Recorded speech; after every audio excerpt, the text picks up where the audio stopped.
G'day guys, Smash here. Now there's one thing in Rust that truly matters, and that is loot. Losing it through offline raids sucks. I know, you know, we've all been through it. However, it can be countered, and I'm going to show you one way to do it. Now many of my solo friends have told me of times where they've slept in pre-raided bases and they've woken up the next day untouched. The idea here exploits the fact that raided bases are often ignored or overlooked.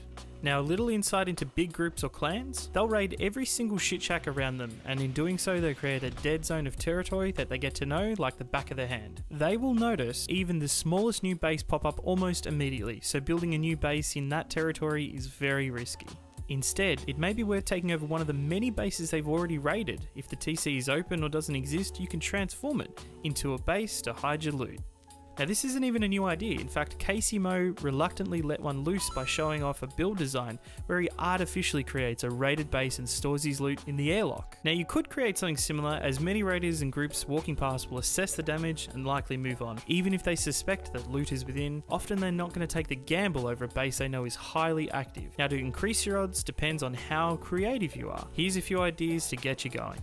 Never use the base you're hiding loot in. The sound of a furnace, doors opening and closing, or just you running in and out shows to others the base is active, and therefore loot must be within. What I like to do is build a base close by to operate from. There I can smelt, craft and do what I need to do in that base. When the night is dark and full of people who can't see shit, you can run over and drop your loot off into the base that you're hiding it in. Be careful not to do this often. Get a little creative here. Making a base that appears raided takes a little bit of practice. Add items like small furnaces, campfires, boxes, and be sure to leave useless crap in there. Do damage to the walls, the placeables to make it appear the base has been raided, decayed, or been used at some point. Place a sign to further suggest that it's been raided and gutted beforehand. Never go overboard. It needs to be believable. Change it up every wipe, otherwise they're gonna catch on. Stone is king. Wherever your loot is stored, never upgrade the walls to sheet metal. This is because if you bump up your graphic settings, the walls will leave gaps and you can see through them. Stoning your walls will remove this. Try to never be seen running into your loot base. If you're being chased, leg it somewhere else. Always steer the raiders off the scent of loot. Now if it's possible, spread your loot out. Never leave all your AKs in one basket. Build a secondary base if you're swimming in loot.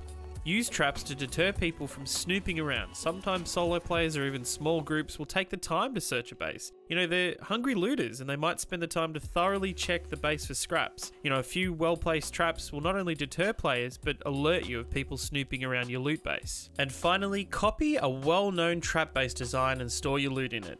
Most players worth their weight can sniff out a trap base either because they've seen the video on YouTube or they've been caught once before. Raiders are going to steer clear of that, and that's exactly what you want. See, the beauty about hiding loot this way is that it will never get patched, since we're exploiting the minds of players, not the game itself.